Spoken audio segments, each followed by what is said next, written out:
الحمد لله الذي جعل العلم طهارة للنفوس ونورا للبصائر وطريقا إلى الحق وهاديا إلى الجنة.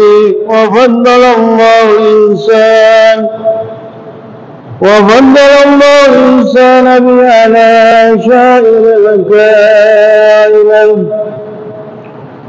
أشهد أن لا إله إلا الله وحده لا شريك له الذي أسلم الإنسان من عباده المعصر الحكمية. وأشهد أن محمدا عبده ورسوله الذي يسر الله تعالى بجميع العبودية. وصلى الله على محمد وعلى آله وأصحابه وشاركين على نهجه فقالوا خيرا وفيرا. أما بعد فيا عباد الله اتقوا الله حق تقاته ولا تموتن إلا وأنتم مسلمون. قال عز وجل أعوذ بالله من الشيطان الرجيم بسم الله الرحمن الرحيم. يا أيها الذين آمنوا اتقوا الله ولتنظر نفس ما قدمت لغد واتقوا الله إن الله خبير بما تعملون. Masyarakat sidang Jumat yang mulia, marilah sama-sama kita memanjatkan puji dan syukur kepada Allah Subhanahu wa taala, di mana pada hari ini kita masih diberikan kekuatan, kesehatan dan kesempatan hingga bisa hadir di masjid yang mubarak ini untuk dapat sama-sama melaksanakan salat Jumat berjamaah. Insyaallah niat kita menuju ke masjid ini dengan niat yang ikhlas dengan melaksanakan salat, mudah-mudahan Allah akan memberikan imbalan yang setimpal sesuai dengan niat kita sendiri. Salawat dan salam kita aturkan kepada junjungan kita Nabi besar Muhammad sallallahu alaihi wasallam. Semoga selalu bercucuran rahmat untuk beliau, keluarganya, para sahabatnya, dan insyaallah kita umatnya akan memperoleh syafaat beliau di kemudian hari, di yaumil akhir. Jamaah kaum muslimin sidang Jumat yang mulia, mengawali khutbah Jumat siang hari ini, khatib mengajak terutama kepada diri sendiri dan kepada sidang Jumat untuk senantiasa meningkatkan takwa kepada Allah dalam setiap perkataan ataupun perbuatan, setiap waktu dan keadaan. Takwa artinya kita mampu melaksanakan semua yang diperintahkan Allah dan menghentikan semua yang menjadi larangan Allah dengan penuh ketulusan dan keikhlasan, sehingga memperoleh kehidupan yang penuh berkah dan ridha Allah Subhanahu wa taala. Sebagaimana difirmankan dari kitab Allah dalam Al-Quran surat An-Nisa ayat 173 yang berbunyi, A'udzu billahi minasyaitonir rajim. Bismillahirrahmanirrahim. Wa ammal ladzina amanu wa 'amilus shalihati wa yuwaffihim ujurahum wa yazidahum min fadlihi. Adapun orang-orang yang telah beriman dan beramal saleh, maka mereka akan dicukupkan pahala imbalan mereka dan ditambahkan karunia mereka dari sisinya. Jamaah kaum muslimin sidang Jumat yang dimuliakan Allah, judul khutbah di Jumat yang kedua di bulan Jumadil Akhir ini, yaitu saya akan membawakan mengenai mengangkat citra diri umat Islam. Jamaah kaum muslimin sidang Jumat yang mulia, Islam telah menakdirkan kepada umatnya menjadi umat pilihan dan ditetapkan pula agama yang diadunya merupakan agama yang paling benar di sisi Allah Subhanahu wa taala. Hal ini tentu menjadi keyakinan yang tidak disertai dengan keraguan sedikit pun juga. Karena Allah Subhanahu wa taala berfirman dalam Al-Qur'an surat Al-Baqarah ayat 143 yang berbunyi, Bismillahirrahmanirrahim, wa kadzalika ja'alnakum ummatan wasatan litakunu syuhada'a 'alan nas wa yakuna ar-rasulu 'alaikum shahidan. Dan seperti demikian itu kami jadikan kamu sekalian golongan umat pilihan, ummatan wasatan, supaya menjadi saksi dan teladan bagi umat manusia seluruhnya, dan supaya Rasulullah Muhammad juga menjadi saksi dan teladan bagi kaum sekalian. Kata-kata ummatan wasatan dalam ayat di atas yang saya bacakan tadi diberi penafsiran oleh Ibnu Katsir dalam kitabnya Jami'ul Bayan sebagai kemampuan-kemampuan positif yang dimiliki umat Islam, sebagaimana dalam kurun pertama sejarah dalam capaian-capaian kemajuan di bidang material ataupun spiritual. Saudara-saudara sidang Jumat yang terhormat, umat Islam dewasa ini masih dihadapkan kepada berbagai persoalan berupa keterbelakangan sosial, ekonomi, dan berpikir. Sementara kondisi objektif masyarakat non-Islam terus bergerak maju dalam capaian ilmu dan teknologi. Kondisi keterbelakangan umat Islam tersebut semakin diperburuk oleh adanya semacam polarisasi dalam tubuh umat Islam, sehingga menjadi lahan yang empuk untuk mengadu domba sesama Muslim, terutama yang dilakukan oleh mereka yang tidak senang melihat kemajuan umat Islam. Mereka akan merasa senang melihat kerusakan citra umat Islam. Untuk itulah mereka tidak segan-segan mencerca umat Islam. Namun demikian, betapapun mereka berusaha memporak-poranda citra diri umat Islam, pada akhirnya penentu utama bagi tampilnya citra umat Islam yang sebenarnya sangat tergantung dari umat Islam itu sendiri. Allah Subhanahu wa taala telah menjanjikan bahwa kemuliaan dan keutamaan adalah hak bagian yang hanya diperuntukkan bagi Allah, para rasulnya, orang-orang yang beriman, bukan bagi umat-umat lainnya. Hal ini sebagaimana salah satu firman yang dalam Al-Quran surat Al-Munafiqun ayat 8 yang berbunyi, Walillahil izzatu walirasulihi walil mu'minin. Kekuatan, kemuliaan itu hanyalah bagi Allah, bagi Rasulnya, dan bagi orang-orang yang beriman. Berbagai bentuk kekuatan kemuliaan seperti kemenangan, kesuksesan, kemajuan, dan sebagainya terletak pada jati diri keberagaman seseorang Muslim, bukan terletak pada harta benda yang melimpah, dan bukan pula terdapat dalam jumlah pengikut atau golongan yang besar. Hal ini seperti yang ditegaskan dalam Al-Quran surat Hud ayat 92 yang berbunyi, Qala ya qawmi arahati a'addu alaikum minallahi fadahdatuhum wara'akum jahiliyan inna rabbi bima ta'maluna muhit. Nabi Shu'aib menjelaskan, wahai kaumku, apakah keluargaku lebih terhormat dalam pandangan daripada Allah, sedangkan kamu ambil sesuatu yang terbuang di belakangmu. Sesungguhnya pengetahuan Tuhanku meliputi apa yang kamu kerjakan.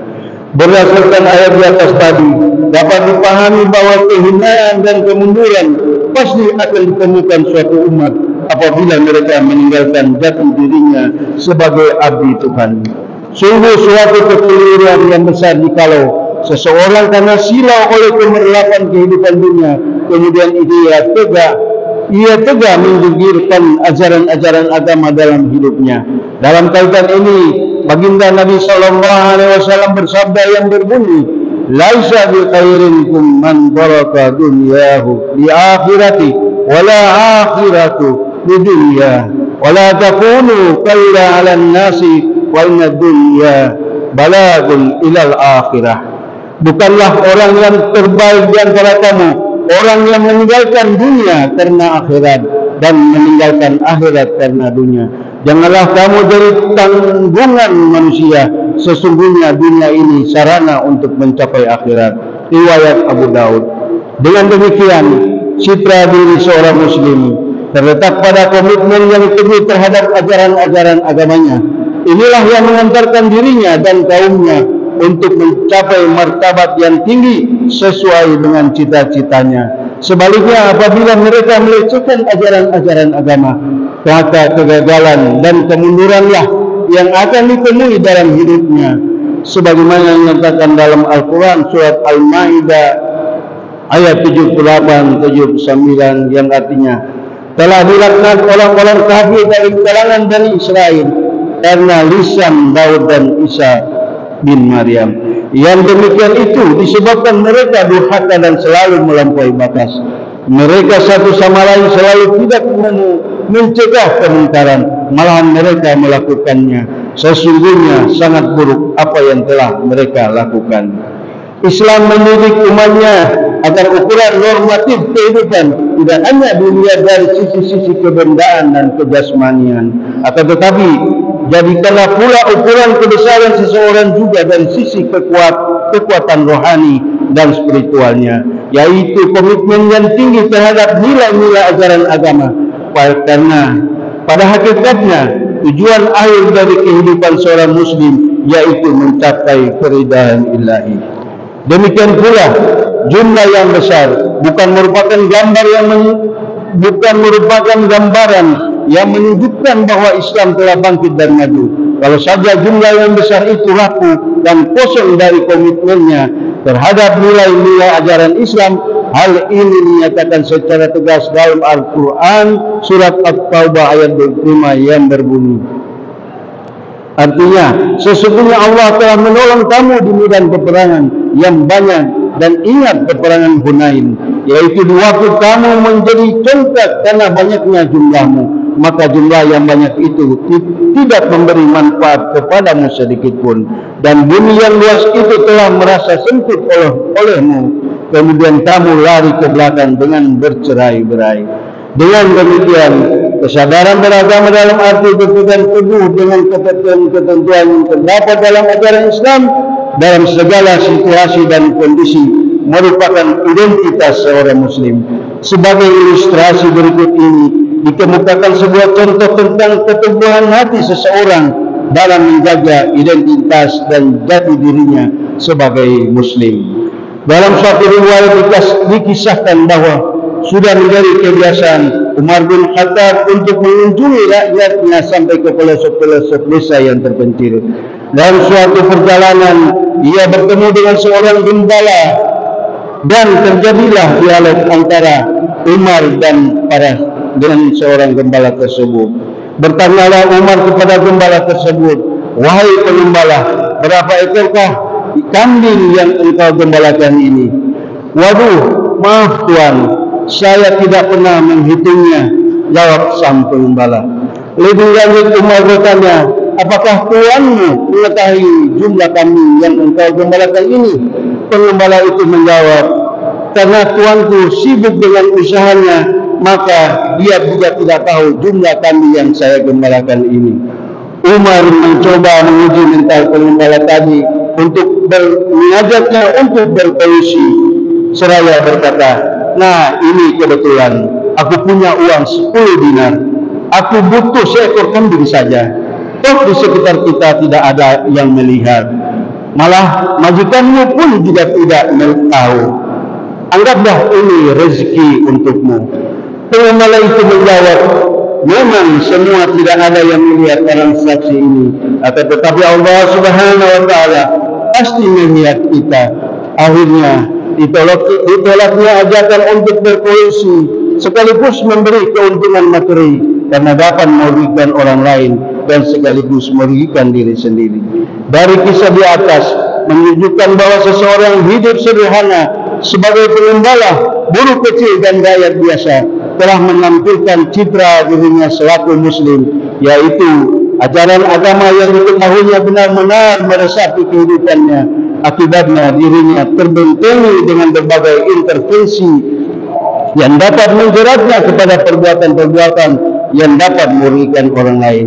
Demikian agama yang dipeluk telah menjadi kontrol atas perilakunya, sehingga citra dirinya sebagai muslim memayungi profesinya. Jamaah kaum muslimin sidang Jumat yang berbahagia, beberapa dengan demikian untuk menegakkan citra agama dalam kehidupan diperlukan kesamaan langkah berbagai pihak, sehingga tidak terjatuh satu golongan mengajak kepada kebaikan sementara lain justru mengantukkan kebaikan. Allah Subhanahu wa taala dalam Al-Qur'an surat An-Nisa ayat 65 yang berbunyi, Bismillahirrahmanirrahim. Fala wa rabbika la yu'minuna hatta yuhaqqimuka fima shajara bainahum thumma la yajidu fi anfusihim harajan bima qadaita wa yusallimuna taslima.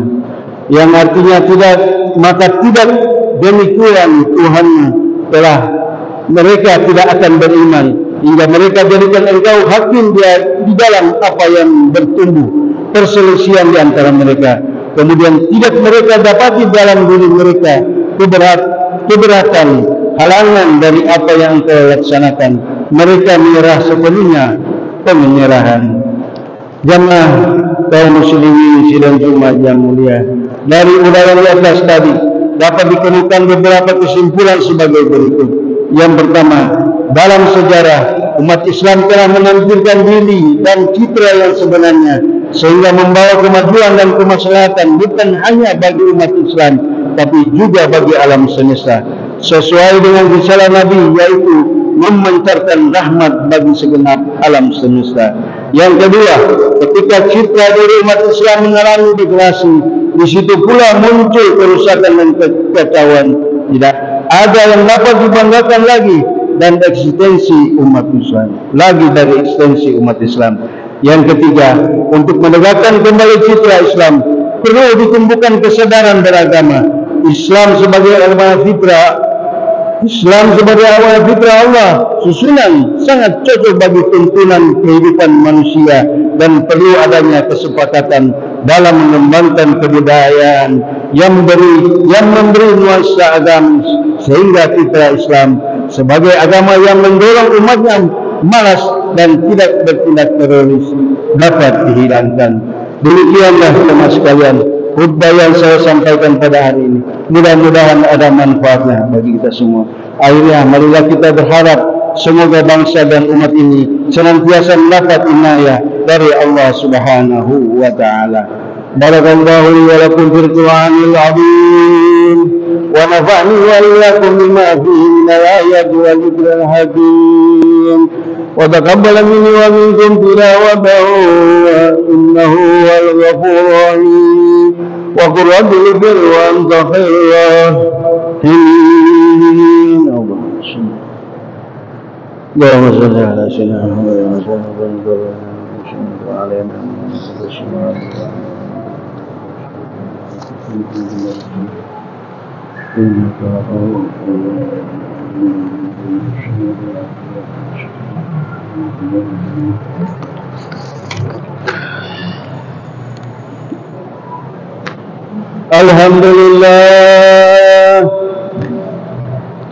Alhamdulillahilladzi arsala al-mursalina kaffatan lin-nasi mubasysyirin wa mundzirin.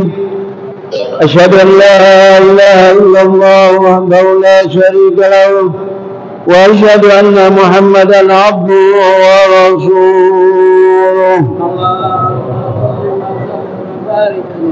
Allahumma shalli wa sallim ala Allahumma salli salatan kamilatan wa sallim salaman tama ala sayyidina Muhammadin wa ala alihi wa sahbihi wa man tabi'ahum bi ihsan ila yaumiddin.